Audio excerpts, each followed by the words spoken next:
restituíam seus soldos pelas opulentas rendas das abadias, onde se vivia suntuosamente. Todos queriam entrar nessa abundância, e até as concubinas nomeavam e demitiam bispos. N.R. X. Carta comprometedora. Desde o atentado contra Coligny, Diana vivia nervosa e preocupada. Tudo o que se falava no Louvre era pouco animador para os huguenotes. As conversas no hotel de Montfort também não eram nada tranquilizadoras. O perigo que poderia ocorrer a seu noivo num conflito sangrento afligia o coração meigo da moça. Ela desejava imensamente deixar Paris, onde se sentia como num vulcão. Movida pela preocupação, Diana se dirigiu na manhã de 23 de agosto à casa do Duque de Nevers para saber as novidades do dia. Quando subia as escadas, encontrou o Duque de Guise descendo os degraus apressadamente, com a mão no bolso. Seguramente levava algo muito precioso. O Duque, distraído, se inclinou à jovem, cumprimentando-a. Para Diana pareceu que algo comprometia. Realmente, alguns degraus acima ela viu uma carta caída no tapete. A moça apanhou para devolvê-la ao Duque, mas este já havia sumido. O pedaço de papel estava amassado como um velho pergaminho e ela não lhe atribuiu nenhum significado. 268. Colocando-o no bolso, intencionou devolvê-lo à duquesa de Nevers. 61. Todavia esta estava cautelosa, preocupada e taciturna como nunca antes estivera. Achando que poderia mudar a sempre alegre e sorridente condessa, Diana esqueceu completamente o bilhete. Já que a duquesa se queixava de uma forte dor de cabeça, Diana apenas a cumprimentou e foi ao encontro de Clemência. Esta, também, estava triste e preocupada. Aproximadamente às 6 horas Armando e Raul voltaram da casa do almirante e falaram da visita que o rei fizera ao ferido.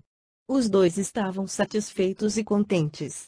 Disseram estar o rei deveras indignado, que havia prometido mostrar pulso firme no caso do atentado e seu relacionamento com Coligny era esplêndido. Finalizando, afirmou que podiam ficar tranquilos. Estas palavras convenceram Diana e logo ela e Raul, numa conversa carinhosa, esqueceram tudo o que não se 61. Só a título de curiosidade, no HDF, Pag 377 consta, o rei de Navarra e seu cunhado, o Duque d'Alençon, quiseram se apoderar do trono. A rainha de Navarra, Margot, e a duquesa de Nevers tinham como amantes Aníbal Coconasso e Bonifácio La Mole, dois conjurados envolvidos nessa trama, cuja história é bem contada em A Rainha Margot de A. Dumas. Estes dois homens pagaram com a decapitação em 30 de abril de 1574. Os príncipes e marechais estavam sob estado de prisão, quando a morte de Carlos IX, 30 de maio de 1574, suspendeu a pendência. As duas mulheres mandaram levar, à noite, os restos dos condenados para enterrá-los na capela de São Martin, em Montmartre, mandando embalsamar suas cabeças, que tiveram as bocas cheias de joias embrulhadas em panos. Stendhal perpetuou esta trágica história em Le Rouge et Le Noir. N.R. Referi-se aos dois. Depois o rapaz acompanhou a noiva ao próprio Louvre e retornou para casa. À noite de São Bartolomeu. 269. Quando a rainha foi se deitar, Diana se retirou aos seus aposentos pedindo a Gabriela que lhe tirasse a roupa e preparasse seu cabelo para dormir. Feito isto, se deitou. No entanto, como não queria dormir ainda, começou a conversar com a camareira que arrumava as coisas. Onde quer que coloque esta carta, mademoiselle? Perguntou Gabriela, tirando do bolso o bilhete perdido por Guise. Dê-me e aproxime a luz, disse a moça.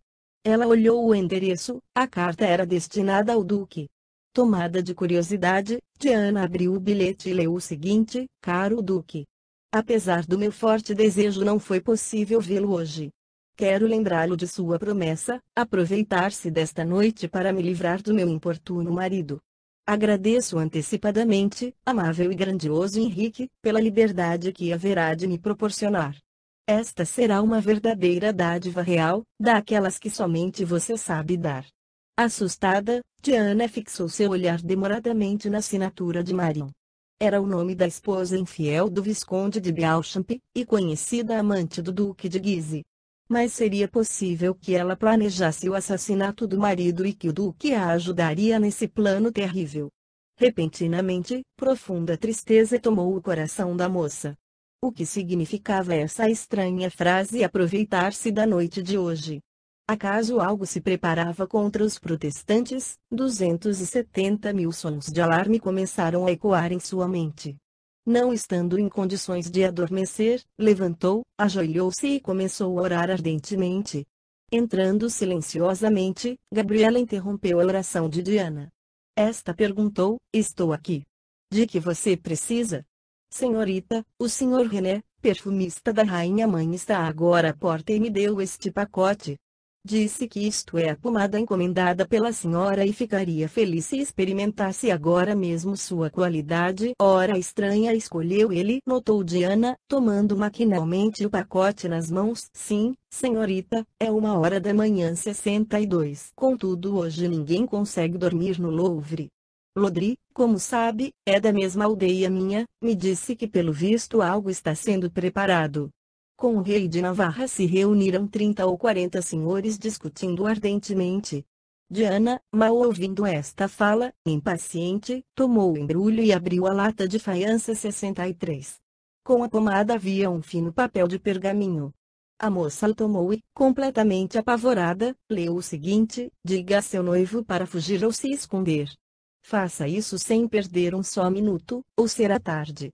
Nesta madrugada todos os huguenotes serão assassinados. Destrua o bilhete. Diana se sentiu petrificada. A noite de São Bartolomeu. 271 tremendo de pavor, ordenou a Gabriela vesti-la o mais rapidamente possível. Enquanto a camareira lhe dava com a saia e abotoava, Diana pensava em como agir. A tão altas horas não era nada fácil sair do Louvre, e arriscar-se a ir sozinha pelas ruas era quase um perigo de morte. Apesar disso, não hesitou um segundo. No momento, o mais importante era sair do Louvre. Para avisar Raul e os parentes, ela arranjaria um jeito de entrar no Hotel Montefort. Quando Diana se aprontou, tomou a camareira pela mão e se livrou do bilhete. Pediu a Gabriela não abrir a porta a ninguém além dela, e se lançou à procura do Sr. de Nancy, capitão da guarda, sempre amável com ela e grande admirador de sua beleza. Diana contava com ele para escapar do Louvre. Conseguiu achar o Sr. de Nancy sem dificuldades. Ela se aproximou dele ofegante e trêmula dos pés à cabeça. Qualquer atraso numa ocasião em que os minutos eram contados agravavam seu desespero.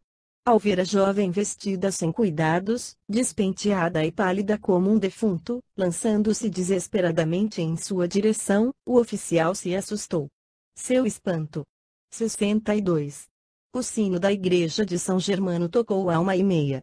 Le siècle de Renaissance, pague 234. NR 63. Faiança louça de barro esmaltado. NR. Aumentou ainda mais quando Diana, com lágrimas nos olhos, lhe implorou tirá-la do Louvre. O que tem na cabeça, senhorita? Onde vai sozinha de madrugada? Uma mulher não pode se arriscar a sair a uma hora dessas. Diana nada respondeu, apenas ergueu as mãos juntas em súplica. No seu olhar brilhava tamanha súplica, desespero e angústia que o valente capitão ficou comovido. Ele lembrou que o noivo dela era huguenote e não teve dúvida de que a moça estava ciente do que se preparava. Como numa guerra civil o derramamento de sangue desperta asco, sentiu compaixão e pena da moça e resolveu ajudá-la a salvar seu noivo de boa família. 272 J. W. Rochester. Pelas profundas convicções do Sr. de Nancy, houve muita bondade nesse ato. Vamos, disse ele decidido. Eu autorizarei a saída e para sua segurança ordenarei a um soldado acompanhá-la até o Hotel Montefort, onde, penso, deseja se dirigir. Obrigada. Que Deus o pague pela sua bondade, disse Diana, apertando fortemente a mão do valente capitão. 10 minutos depois, Diana, coberta com uma capa preta, saía à rua acompanhada de um velho soldado, armado dos pés à cabeça. As ruas estavam vazias e silenciosas, as casas hermeticamente fechadas. Diana chegou ao Hotel Montefort sem encontrar uma única alma viva. O hotel estava fechado e envolto na escuridão. Era evidente que todos estavam dormindo. Aflita, impaciente, Diana começou a pensar em como entrar na casa. É claro que ela podia bater a porta principal acordando o porteiro, mas achou ser perigoso, melhor fazê-lo em silêncio e discretamente. De repente ela lembrou da portinhola do jardim e da janela da casa do jardineiro dando para a travessa. Passado um minuto o soldado bateu com força na persiana. Logo uma voz assustada perguntou o que queriam. Sou eu, Jacob, Diana de Mailor. Deixe-me entrar. Fique com este soldado. Espere-me, disse ela assim que se abriu a cancela. Passando como um relâmpago pelo porteiro, ela voou ao jardim. A morte do almirante. De outro lado, o conde de Saurmont impacientemente esperava o morticínio que deveria lhe proporcionar a oportunidade de se livrar do detestável oponente. O atentado a Coligny deu a entender se aproximarem a um derramamento de sangue. Notando uma atmosfera propícia para a realização de seus objetivos, o conde engajou-se numa febril militância contra os adversários. Encontrou-se com Marey, antigo chefe dos comerciantes, e se certificou de os cidadãos estarem armados. Além disso, por onde o conde passava, estimulava o fanatismo religioso e o ódio aos huguenotes. No sábado à noite Briand deu o último giro e pôde constatar que todos esperavam apenas um sinal para se lançar sobre os protestantes e para, nos diversos bairros, os grupos dos partidários de Guise se levantarem. Depois se dirigiu ao hotel do Duque, cujo pátio estava repleto de soldados, cada qual levando no braço uma faixa branca como sinal de identificação. 274 No salão inferior reuniam-se os oficiais e os senhores comandantes dos bandos, entre os quais se encontrava Darny, cujo olhar brilhava de cobiça, como se não houvesse dúvida de que o massacre seria acompanhado de pilhagem. No salão se bebia muito, porém sem barulho, já que qualquer ruído e tumulto estavam proibidos até a hora marcada. Briand conversou um pouco com o barão e foi ao encontro do duque. Na companhia deste o conde encontrou Angoulême, o duque de Nevers e o alemão Besme, homem suspeito, rude e desconfiado, muito ligado a Henrique de Guise, que gostava bastante dele e o influenciava muito. Os três estavam inquietos e preocupados. À meia voz conversavam com alguns senhores de sua comitiva. O discurso de Saurmont dizendo que a cidade estava em grande expectativa e sedenta para agir, em honra de Deus, alegrou um pouco Guise e seus amigos. Não obstante, a ordem esperada que viria do Louvre os irritava e preocupava. Por fim, depois das 11 horas chegou o mensageiro do Duque d'Anjou, trazendo a ordem de agir, uma vez que o rei concordara. Henrique de Guise se animou e os demais suspiraram de alívio, já que poucos contavam com o consentimento de Carlos IX. Acompanhando Angoulême havia numerosa comitiva, da qual faziam parte Saurmont, Besme e o antigo capitão de Coligny-sur-Labon, convertido ao catolicismo e desejoso de assassinar seu ex-chefe, para provar sua fidelidade. Henrique Guise saiu ao pátio e montou na sela. Briand também subiu ao cavalo. O portão do hotel se abriu rangendo. Em primeiro lugar saiu Guise à noite de São Bartolomeu. 275 com uma comitiva e um forte destacamento de cavaleiros e, atrás destes, soldados vinham em formação. Com o grito de morte aos huguenotes, se dirigiram a vários locais da cidade. O Duque d'Anjou encarregou Saurmont de verificar pessoalmente o assassinato do almirante. Por isso, apesar de sua impaciência em ir rapidamente aos Montfort para se livrar do detestável oponente, o conde devia seguir o duque, que, a trote rápido, conduziu seu destacamento à residência de Coligny. Logo a ruela ficou repleta de soldados. O guarda do rei, instalado ao lado da casa do duque de Guise, se juntou a ele. O capitão da guarda, Cossé, inimigo declarado de Coligny, em nome do rei bateu à porta. Um dos protestantes, o que abriu a porta, foi no mesmo momento surrado até a morte. Alguns soldados de Navarra tentaram defender a entrada, mas rapidamente foram dominados. Besme arrebentou a porta do quarto de Coligny. O almirante, com ares de importância, calmamente se dirigiu na direção deles e os assassinos, por um minuto, recuaram. À frente estava Besme que completamente embriagado perguntou rudemente, não é você o almirante, rapaz? Você levanta a mão a um velho ferido, respondeu tranquilamente Coligny. Este desprezo gélido caiu sobre o cruel alemão como um golpe de chicote. Dizendo impropérios, lançou-se sobre o almirante e lhe cravou no ventre o punhal que tinha em mãos. Coligny caiu. Contudo, o orgulho despertou no agonizante, indignação por ver a morte chegando não pela ponta de uma espada. Oh! Preferia fosse um homem, mas é você um desgraçado, gritou ele inclinando-se ao solo. 276 fora de si de ódio, Besme golpeou-lhe o rosto, a cabeça, sendo seu exemplo seguido por outros. 64. Le siècle de Renaissance de Louis Batfall, Pag. 234, descreve os últimos momentos de Coligny. Estariam os protestantes prevenidos. Então decidiram avançar o sinal.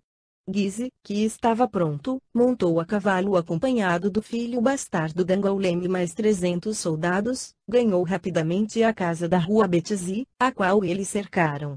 Coligny, deitado, era guardado por Ambrosia Pare, o ministro protestante Merlin e seu criado Nicolau. O ruído da rua, de tropas chegando, somado ao toque do sino, o acordou. Ouviu-se no térreo da casa golpes violentos, davam ordem de abrir em nome do rei. A porta foi aberta. No tumulto dos soldados penetrando no pátio, Coligny compreendeu. Levantou-se, vestiu o chambre e pediu a Merlin para orar. Cornaton entrou precipitadamente, gritando: estão forçando a porta, estamos perdidos. A última hora era chegada. Coligny disse com calma: há longo tempo estou esperando para morrer, salvem-se. Recomendo minha alma à misericórdia de Deus. Pela escada subiram passos pesados e precipitados. Soldados irromperam, tendo à frente um certo Besme, alemão de origem. Tradução da revisora. Do pátio chegava um ruído de batalha, o tilintar das armas e o rouco gemido dos agonizantes. Então, que tal, Besme? Terminou, gritou com impaciência a Henrique Guise. Feito, senhor. O'Malley não queria acreditar enquanto não constatasse com os próprios olhos. Passado um minuto, Besme e Sorbabon apareceram na janela. Ergueram o corpo inerte de Coligny e o atiraram no pátio, devido à pouca perícia do assassino ou porque no almirante surgisse um raio de vida e resistência. O corpo dele ainda ficou pendurado na janela por um minuto, caindo depois ao solo. A noite de São Bartolomeu. 277 Guise e O'Malley desceram do cavalo e se inclinaram sobre o cadáver, contudo o rosto estava coberto de sangue e desfigurado, tornando o reconhecimento difícil. Não obstante, é preciso ter certeza, murmurou O'Malley. Tirando seu lenço, limpou o rosto do almirante. Diabo carregue. É ele, gritou dando um pontapé no corpo cachorro, resmungou Guise, enquanto pisava o rosto do almirante. Após isso, virou-se e montou no cavalo. Nesse instante um jovem palaciano abriu caminho entre a multidão e em voz alta disse: ordem do rei. A seguir, colocando-se diante do duque, prosseguiu: pare, senhor. Vossa Majestade, o rei e sua mãe mandam dizer que os proíbem de fazer algo contra o senhor almirante. Ordenam que voltem ao seu hotel. O Duque de Guise deu um sorriso cruel e zombeteiro. Diga a Vossa Majestade que estou desesperado e a ordem chegou tarde demais. Já está feito, o almirante foi morto. Petrucci. Continuou-se dirigindo a um dos cavaleiros de sua comitiva: corte a cabeça deste maldito Guenote e a leve ao Louvre como a prova do que ocorreu. Com a destreza de um profissional, o bravo italiano tirou a cabeça do defunto, embrulhou-a num pedaço de tecido, subiu a sela e deixou o pátio. Enquanto os soldados acossavam com disparos algumas pessoas que escapavam do hotel de Coligny.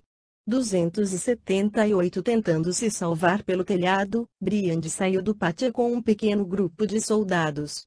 Queria chegar logo no hotel de Montfort, no entanto sua paciência novamente foi colocada à prova. As ruas mudaram de aspecto. A multidão saía em massa de casa e toda essa corrente humana procurava entrar na casa de Coligny para saciar seu ódio e brutalidade, sobre os restos daquele que tanto temiam. Enquanto o conde e seu grupo vagarosamente abriam caminho através da multidão, o ar foi cortado pelos sinos da Catedral de São Germano. O som penetrante e vibrante fez o conde tremer involuntariamente. Ao ser dado o sinal, a violência prorrompeu na cidade. De todos os lados se ouviam disparos, gritos de horror e exclamações de ódio. Embriagados pelo sangue ávidos de saquear, os soldados de Briand começaram a se dispersar rapidamente. O conde compreendeu que para manter os soldados unidos não havia disciplina, e, fora de si, tanta raiva sentia, seguiu ao Hotel Montefort quase sozinho. Assim que viu o hotel, percebeu os moradores já terem sido alertados. Atrás dos contraventos das janelas, cintilavam as luzes e se ouviam gritos e altercações. Pare, boa gente! Abram o portão! Esta casa pertence ao Conde de Montefort. Façam um favor a Deus e seu trabalho será recompensado, gritou o conde para alguns cidadãos e artesãos que, com bandeirolas brancas e armados de lanças, corriam enraivecidos gritando, morte aos huguenotes. A multidão parou e, sob o comando de Briand, tentou arrebentar o portão. Por dentro, contudo, os moradores o seguravam com todas as forças. A noite de São Bartolomeu. 279 De repente se abriram duas janelas no segundo andar e delas começou a cair uma verdadeira chuva de disparos certeiros sobre os assediantes. Acordados pelo ruído, os habitantes das vizinhanças saíram à rua e, na entrada de casa, ou mesmo na janela, eram atingidos pelos disparos, caindo mortos em todos os cantos. Socorro! Socorro! Gritava Saurmont, cujo chapéu havia sido perfurado por uma bala. Ajudem aos bons católicos que estão fazendo justiça em nome de Deus e do Rei. Com gritos e impropérios contra os huguenotes que ainda se defendiam valentemente, a multidão duplicou a força, porém debalde, o portão maciço suportava todas as tentativas. Subitamente os assediantes receberam um reforço inesperado, vindo de um pequeno grupo de soldados e aventureiros. Para sua grande alegria, Briand viu no comando dos soldados o Sr. Darmy. Pare! Ajudem-nos a acertar as contas com estes malditos huguenotes que, além de se atreverem a resistir, ainda matam os verdadeiros servidores do rei, gritou Saurmont, irado. Darmy, que mal o reconhecia, ordenou aos soldados ajudá-los. Sob o comando das forças unidas destes possessos, a porta maciça tremeu e logo depois se partiu. No patamar da escada, barrando a passagem para a sala, havia um bando de empregados armados, pálidos e seminus, por haverem acabado de despertar. Uma voz forte, a dar ordens na sala, fez Briand saltar. Era Raul. Depois de desembainhar a espada furiosamente, o conde já se lançava à frente, quando se deteve no lugar em que estava. Aos seus ouvidos chegou uma voz feminina, pronunciando repetidamente: 280 Fujamos, Raul. Unamo-nos Armando e Clemência. Estes bandidos são superiores a nós. A voz era de Diana. De que maneira ela veio parar ali? Agindo rapidamente, Briand sacou do bolso uma máscara e cobriu o rosto. Abrindo caminho por entre os defensores da entrada, se esforçava por chegar à sala onde algumas mulheres seminuas e confusas corriam de seus perseguidores. No fundo do quarto viu Raul de Montefort empunhando uma espada que Diana tentava arrebatar. Os cabelos dourados da moça soltaram-se na confusão. A capa preta, pendurada em um dos ombros, foi arrastada para o chão. Agarrava-se ao noivo que, com o braço livre, a segurava pela cintura. Ao ver os dois abraçados, a ira e o ciúme quase interromperam a respiração de Briand. Blasfemando, se lançou ao casal de apaixonados e atacou Raul. Desenrolou-se uma luta desesperada. Mas Diana atrapalhava muito, tanto o ataque quanto a defesa. Atirou-se ao pescoço de Raul e instintivamente defendeu seu corpo com o peito do amado. O perigo de ferir a jovem paralisou os oponentes. Montefort em vão tentava se livrar dela, quando, de súbito, entrou na sala um homem gritando com desprezo: vejam esse desprezível huguenote! Defende-se com uma mulher. Surpreso, Briand ergueu os olhos e reconheceu Henrique que todo coberto de sangue se preparava para ajudá-lo. Ao ouvir as palavras provocantes e ofensivas do cigano, Raul enrubesceu de raiva. Recobrando a força, livrou-se de Diana e se lançou ao encontro de Saurmont. A noite de São Bartolomeu. 281 A moça se debatia, porém Henrique a segurava firme, apesar de todo o esforço dela para se soltar, não deixou que se metesse entre os dois. Diana se debatia nas mãos de Henrique como uma louca. Notando que Darmy aparecera na entrada do quarto, ela gritou com voz dorida: papai, salve Raul! Ainda que todos morram, que ao menos ele viva, Diana. minha cara criança, gritou o barão correndo ao encontro da filha. Vendo que ela não parava de gritar salve-o, o barão fez um movimento, como se desejasse socorrer Raul. Contudo, nesse mesmo instante, a espada de Saur-Monte atravessou o peito de Montefort, que esticou o braço e caiu murmurando, Diana. Após isso, não se moveu mais. Um grito desesperado, que abalou até os nervos de aço de Briande, escapou dos lábios de Diana. Levando as duas mãos à cabeça, com um olhar vítreo dilatado, por um instante ficou petrificada, vindo a perder os sentidos. Logo em seguida, Darmy assegurou. Chamando a filha pelos nomes os mais carinhosos, o triste e indiferente barão carregou-a nos braços. Henrique e alguns soldados o seguiram. Estando a sós, Saur-Monte ajoelhou-se ao lado do cadáver de Raul e a primeira coisa que fez foi tirar dos dedos dele o anel de noivado. A seguir desabotoou-lhe a roupa e retirou um medalhão com o porta-retrato de Diana e lhe cortou uma mecha de cabelos manchados de sangue. Guardou tudo isto, chutou raivosamente o cadáver e saiu do quarto. 282 A noite de São Bartolomeu. 283 Ruídos terríveis, berros e gemidos invadiam toda a casa. Mulheres e empregados corriam desnorteados.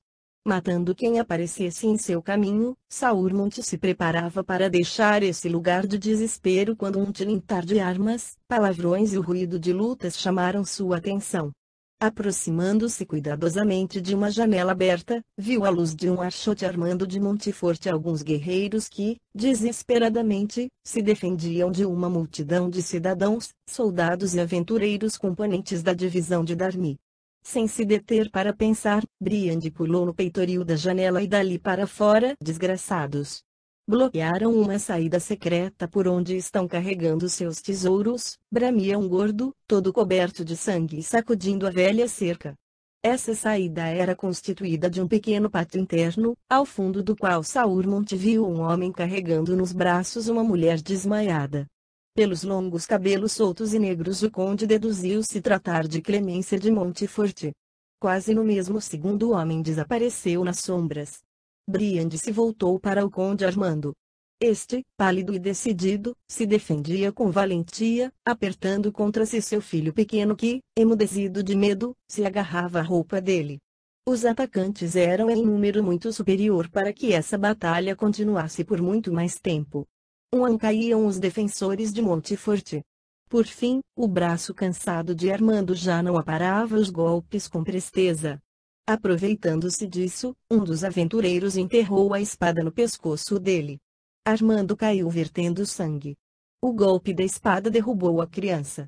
Depois disso, os assassinos, com gritos de vitória, deixaram o hotel e saíram à procura de novas vítimas. Aquele que carregava a infeliz Clemência era Antônio Gilberto, fiel médico dos Montefort. Estava por acaso em casa de Raul quando Diana trouxe, infelizmente muito tarde, as notícias sobre o que estava se preparando. Voltando ao Louvre, onde havia ido acompanhar a noiva, o jovem conde, sentindo uma leve dor de cabeça, mandou chamar Antônio. Este veio e lhe ministrou gotas calmantes. A noite estava maravilhosa, os jovens sentaram junto à janela e começaram a discutir questões políticas palpitantes e a construir planos para o futuro. Os dois homens se distraíram a tal ponto que se esqueceram do tempo. Que Deus me perdoe. Parece-me que logo vai amanhecer, exclamou Raul rindo. Deite-se, Antônio, e amanhã durma até tarde. Ambos se levantaram. Antônio se preparava para fechar a janela, quando perceberam sair da alameda uma sombra que rapidamente atravessou o espaço de areia e em 2 pulos ganhou o terraço contíguo ao quarto de Raul. Em 1 minuto se ouviu forte batida à porta e uma voz bem conhecida, porém entrecortada pela inquietação, gritou: Abra! Abra depressa! É assunto de vida ou morte. Raul deu um salto e abriu a porta. Na soleira estava Diana, pálida como um defunto. Suas pernas se negavam a obedecer e ela teria caído se o conde não a tivesse amparado. 284 Meu Deus! Diana! Você aqui a tal hora? O que aconteceu? Perguntou ele muitíssimo agitado. Acontece que esta madrugada serão mortos todos os protestantes, respondeu ela, mal se ouvindo a sua voz. Por isso fuja você, seu irmão e Clemência enquanto é tempo. Isso se refere à sua vida, mas quem lhe contou isso, Diana? Pode ser que seja mentira, disse Raul, com ligeira incredulidade. O rei simpatiza muito conosco. Hoje mesmo, na casa de Coligny, ele prometeu punir severamente aqueles que realizaram o atentado. Quem, depois disso, ousaria promover um morticínio? Meu querido, não perca tempo com conjecturas vazias, suplicou ela, confirmando inteiramente as palavras da carta de Marion perdida pelo duque. Finalmente a estranha agitação reinante no Louvre anunciava algo incomum. Não há dúvida de que não planejariam assassinar se não esperassem um massacre. Sendo assim, corra, corra, amparado por todos santos. O conde empalideceu. Não duvido mais, irei agora mesmo acordar Armando e sua esposa. Porém fugir para onde? Reunir uma escolta e deixar a cidade exigiria tempo demais, e aqui onde se esconder, senhor, eu o esconderei, disse se aproximando com rapidez Antônio Gilberto. Naturalmente não será possível deixar a cidade, mas, se conseguirmos chegar ao Sena e encontrar na margem uma embarcação, então todos estarão a salvo. Lá vive meu antigo patrão Giles. Ele possui uma boa e retirada casinha e é conhecido como bom católico. Provavelmente, na casa dele, ninguém nos molestará. A noite de São Bartolomeu. 285 mais vai se arriscar a nos receber. Conheço Giles e falo em seu nome. Só que se apressem, senhor, rápido. Sem responder uma palavra, Raul se lançou ao aposento do irmão. Assim que ele saiu, Diana, esgotada, sentou-se e prorrompeu em pranto histérico. Não chore, senhorita. Com a ajuda de Deus nós o salvaremos, disse Antônio em tom consolador. Agora venha comigo para cima, temos de correr pelos degraus escuros e, através do pátio interno, chegar à travessa. De lá o Sena fica um pouco mais longe do que a partir da margem do Louvre, em compensação é mais seguro. As palavras de Antônio acalmaram Diana e a convenceram. A moça se levantou e os dois se dirigiram ao primeiro andar. Cada minuto lhes parecia uma eternidade. Do quarto saíram assustados Armando e Raul. Clemência, envolvida numa capa, saiu atrás deles com a criança que era apressadamente vestida pelo caminho. Trocando rapidamente algumas palavras, eles se ocuparam dos últimos preparativos para a fuga. Armando começou apanhando um pouco de ouro e outros objetos preciosos, tomando somente aquilo que lhe caía em mãos. Enquanto isso, o cavalariço do conde acordou os empregados e mandou que se armassem e fechassem as janelas e todas as entradas. Os fugitivos se preparavam para sair pela escada, quando o ar foi cortado pelo terrível som dos sinos. Todos pararam imediatamente.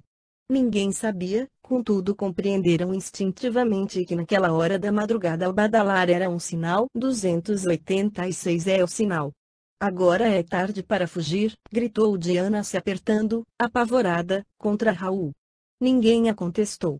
Todos, inclusive Antônio, estavam petrificados. Logo após se ouviam ao longe disparos, depois, já nas proximidades, gritos, berros e, por fim, debaixo das próprias janelas do hotel, corriam alguns homens urrando: morte aos huguenotes, vamos sair, disse o conde Armando, o primeiro a voltar a si. Enquanto nós percorremos o caminho até a travessa, as pessoas se defendem e cobrem nossa retirada. Sim, vá, disse Raul. Eu ficarei para comandar a nossa gente. A casa é forte, nós, em formação, conseguiremos deter o assédio.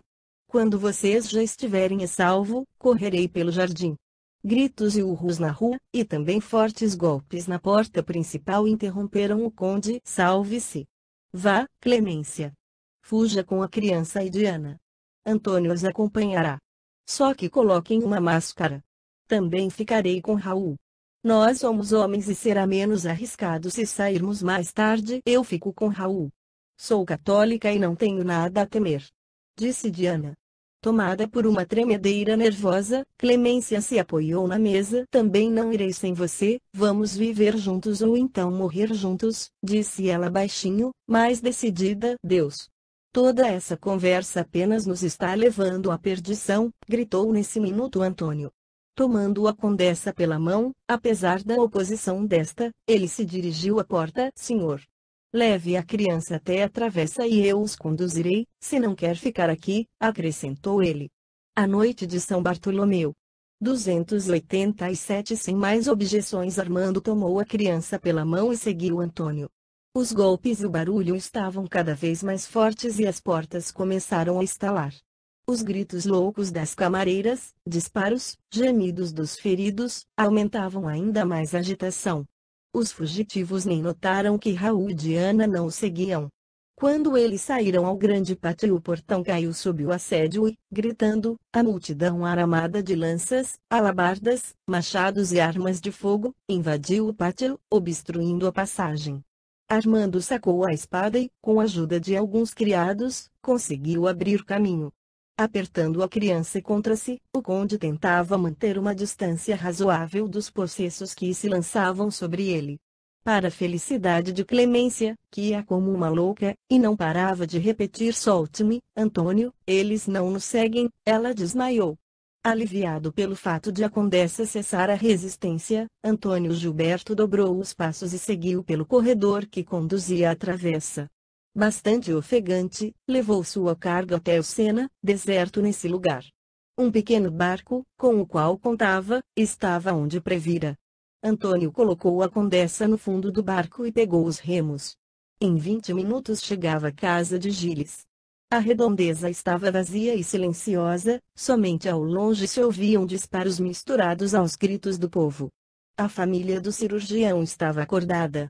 O velho recebeu Antônio de braços abertos, e a mulher dele passou imediatamente a cuidar da condessa de Montefort, que ainda não havia recobrado os sentidos. 288. Depois de Gilles tomar conhecimento do que acontecia na cidade, disse preocupado: vá, meu filho, traga os outros. Estes senhores e sua gente são hóspedes bem-vindos à minha casa, onde, certamente, não serão procurados. Grande Deus! Acrescentou ele se persignando: sou bom católico, mas a matança de tantos inocentes me deixa triste e me revolta. O rei hei em nome do Pai Eterno, e o Senhor não aprova o derramamento de sangue. Não gostaria de estar no seu lugar.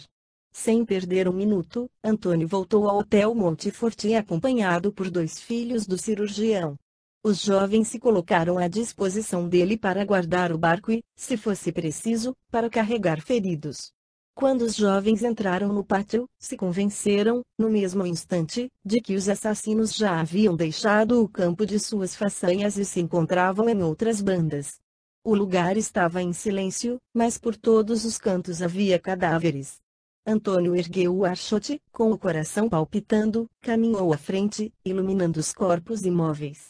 De repente, se assustou e se deteve. Numa poça de sangue estavam estendidos o corpo do conde Armando e seu filho. A luz, Gauche, disse ele, com voz dolorida. Ajoelhando-se ao lado do corpo, Antônio os examinou cuidadosamente. O conde Armando estava morto, mas a criança ainda respirava. A mão trêmula de Antônio colocou uma atadura no peito ferido do menino e o cobriu com a sua capa. Depois, tomando o pequeno, entregou-o a seu companheiro: coloque-o no barco, Gauche, e diga para Jacques acomodá-lo como se fosse uma taça de cristal. Volte. Pode ser que ainda precisais de sua ajuda. A noite de São Bartolomeu. 289. Mas, espere.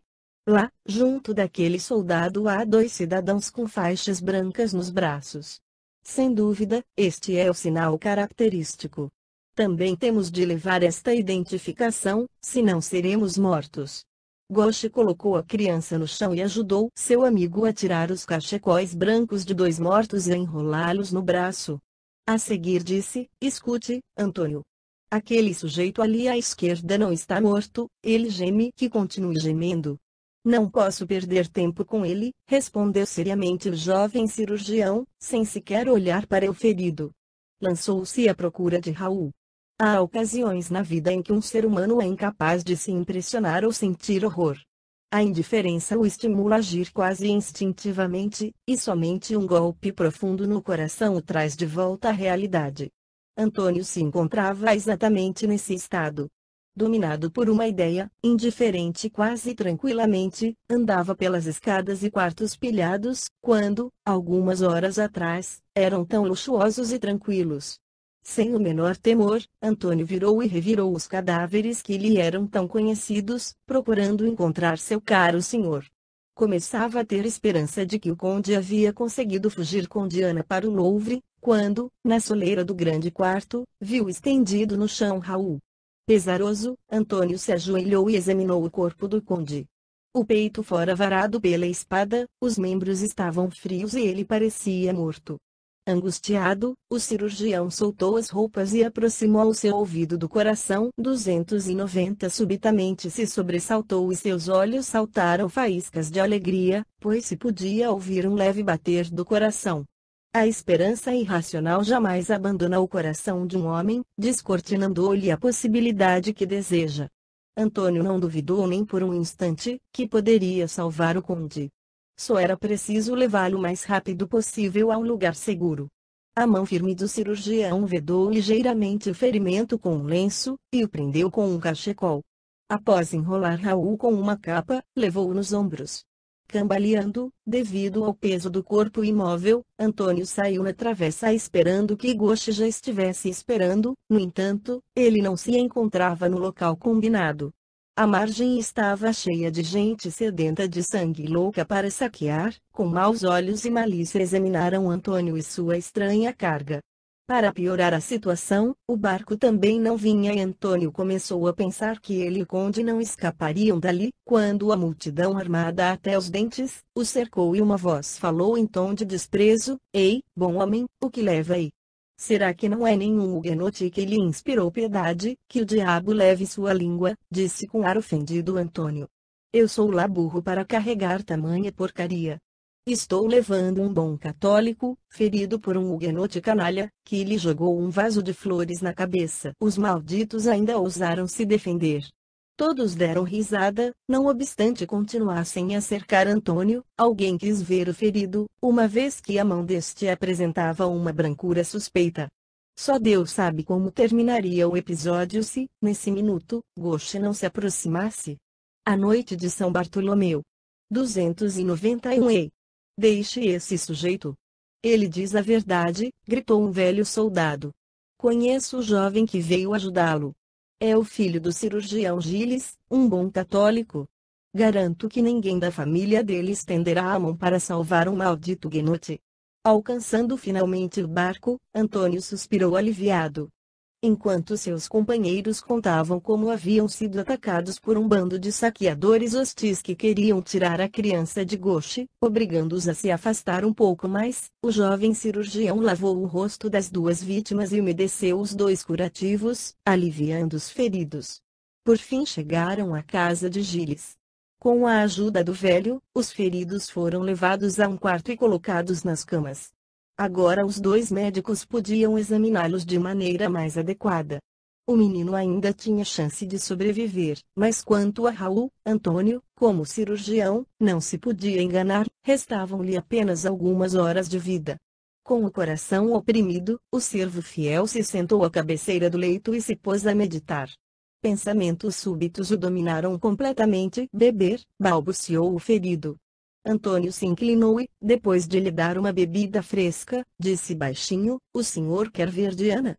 O rosto pálido de Raul imediatamente readquiriu vida, de seus olhos apagados saíram faíscas de alegria. "Não se preocupe.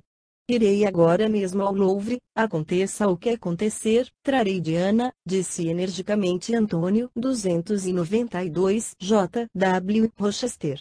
Quando ele se preparava para deixar o quarto, a porta foi aberta com força e, afobadamente, entrou a Condessa de Montfort. Sem sequer perguntar sobre a sorte do marido, a infeliz mulher se atirou ao filho. Caindo de joelhos, enlaçou as mãos dele, desesperada, se pôs a escutar a respiração difícil e frouxa do menino. Lágrimas escorreram dos olhos de Antônio e ele imediatamente deixou o quarto. O coração do médico estava cheio de indignação e ódio pelos culpados do terrível massacre de tantos inocentes. A despedida com a pistola numa mão e a espada na outra, Antônio forçou passagem pela multidão de assassinos e vítimas até a residência do rei, no palácio. Sob a opaca luz da aurora, as poças de sangue, os cadáveres e os feridos estirados no solo tornavam a visão das ruas ainda mais terrível. Defronte ao Louvre se aglomeravam muitas pessoas.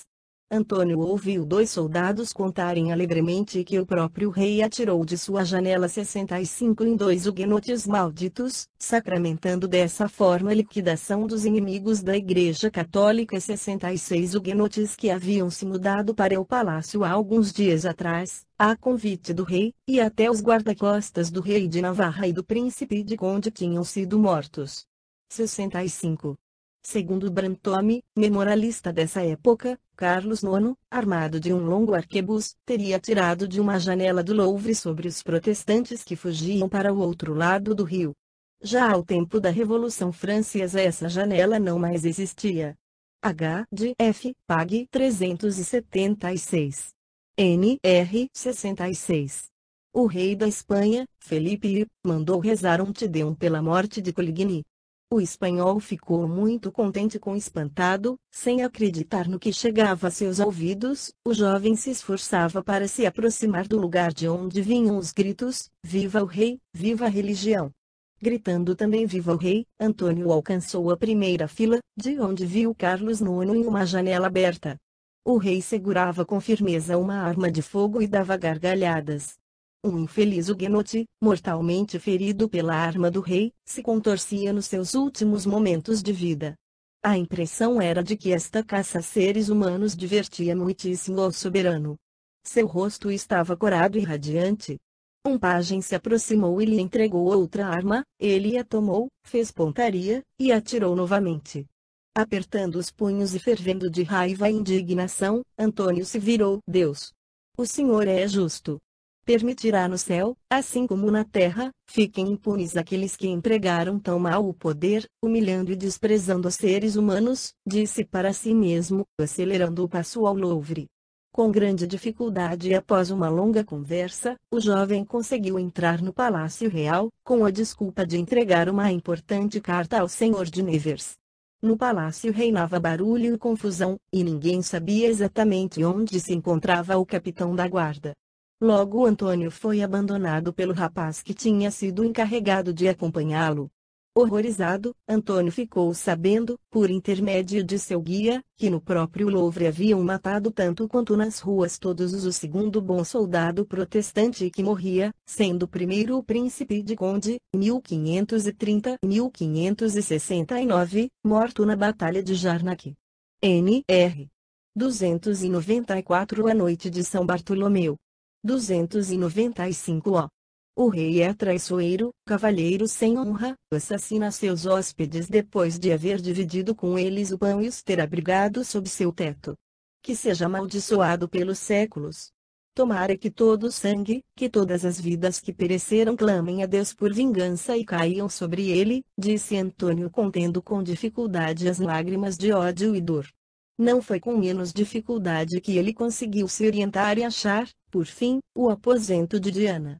Bateu várias vezes na porta sem ser atendido e começava a se desesperar quando, atrás da porta, ouviu passos e uma voz assustada perguntar: quem é? Sou eu, Antônio Gilberto.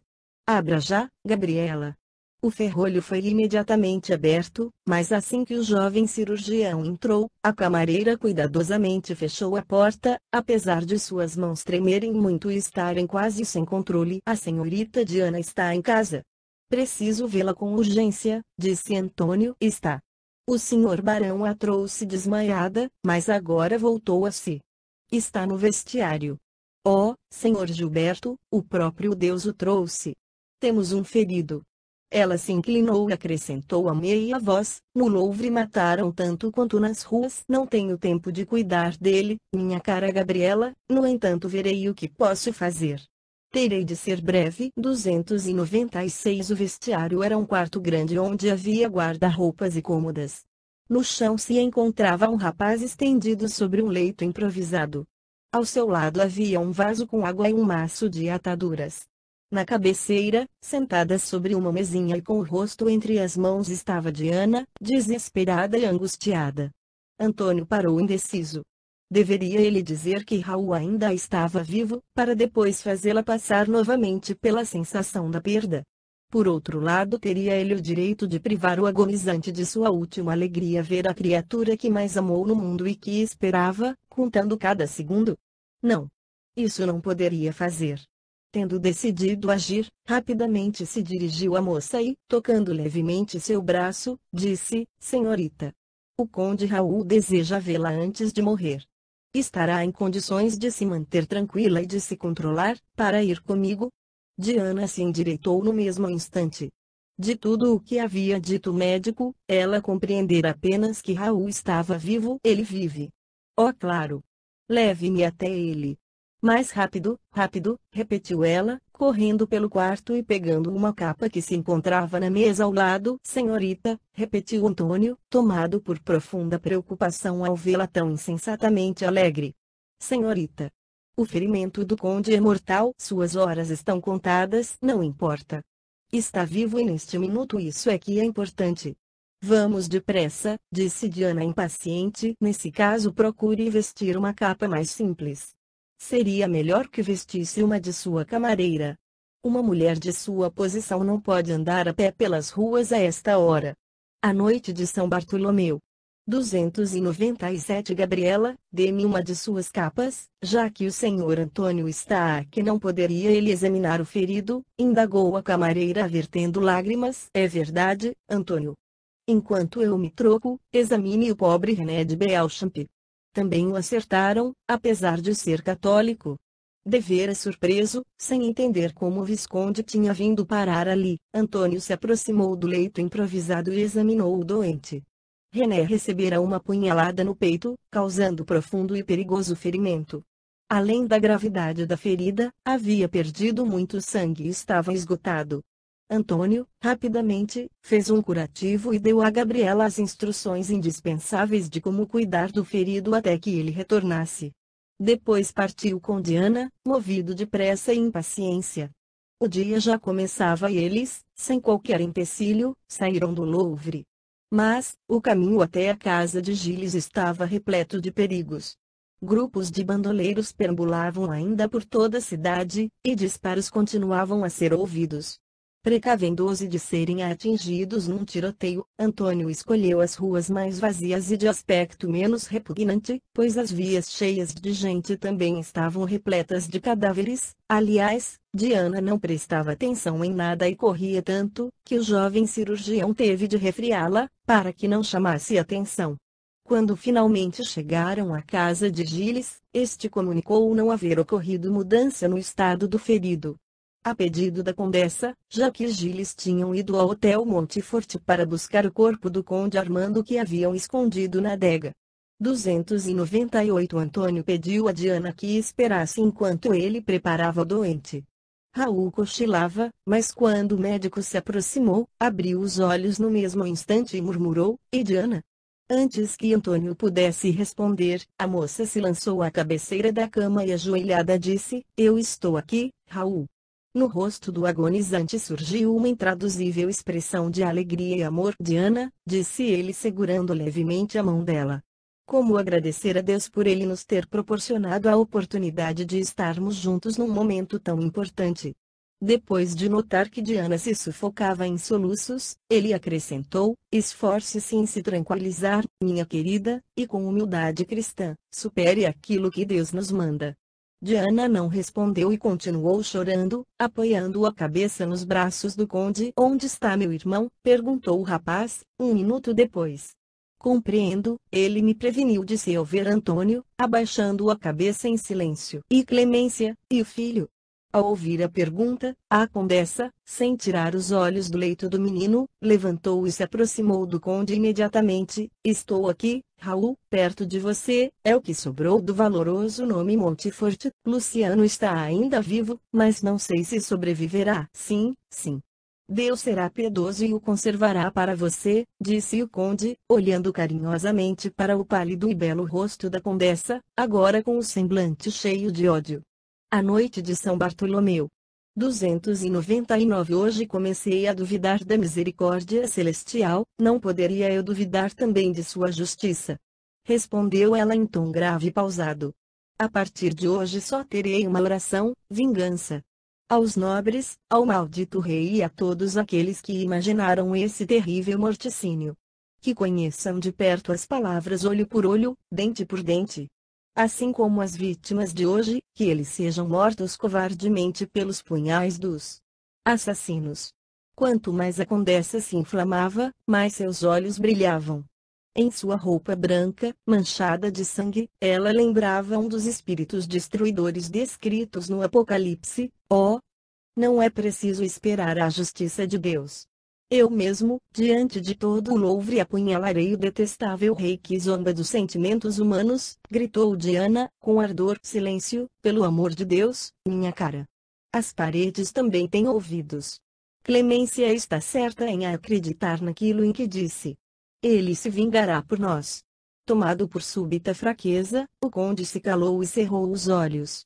As duas mulheres amedrontadas se inclinaram sobre ele. Um gemido do filho fez com que a condessa se afastasse e Diana ficou sozinha com Raul, seguindo desesperadas mudanças na face do amado. Decorreram algumas horas de terrível suplício moral, Raul agonizava e sofria muitíssimo. Diana se agarrava a este resto de vida, corno um afogado se agarra a uma palha. Parecia que a moça se mantara ao que lhe restara do noivo, impedindo a alma dele de cortar os últimos laços que o ligavam a ela. Não conseguia morrer e ao mesmo tempo não podia viver. 300 Pálido, com a voz alterada, Antônio Gilberto andava triste entre as duas mulheres, cuja felicidade e futuro foram destruídos em uma noite. Quando trocou-a com pressa, o conde lhe tomou a mão e, fichando nele o olhar cheio de sofrimento e reprovação, sussurrou: Antônio, estou sofrendo demais. Se não pode me salvar, então me deixe morrer. Se é um verdadeiro amigo. Lágrimas caíam dos olhos de Antônio, triste e calado, apertou as mãos de Raul aos seus lábios. A seguir foi à caixa de remédios, preparou um forte narcótico e o deu ao doente. O conde bebeu sedento e, quase momentaneamente, seu rosto deformado adquiriu a habitual expressão de serenidade. Oh, como eu me sinto bem! Agradeço, meu bom Antônio, você, minha amada, beije-me pela última vez. Tomada pelo desejo impulsivo, que nunca abandona o coração humano, Diana abraçou o noivo e uniu seus lábios aos dele. Não notou que o belo rosto de Raul adquiriu a palidez da morte e seu olhar se tornou vítreo. Ore a Deus, senhorita, e com a humildade de uma verdadeira cristã, incline-se ante a vontade do Senhor. O conde Raul uniu-se ao irmão nos céus. Só então ela percebeu que apertava contra seu um corpo sem vida. Por um minuto ficou imóvel, com o olhar desnorteado e os lábios semiabertos. Depois, calada, desmaiou. Nos braços de Antônio. A noite de São Bartolomeu. 301 Saindo do Hotel Montefort, Briand se uniu à divisão de Darny que se encontrava em Telsinguia, desde que o barão levara a filha ao Louvre. Saurmont trabalhava escrupulosamente matando todos os que caíssem em suas mãos e quem ele julgasse ser o Huguenote. Toda a sua crueldade era despertada ao som dos tiros e do tilintar das armas. O cheiro e a cor do sangue o embriagavam.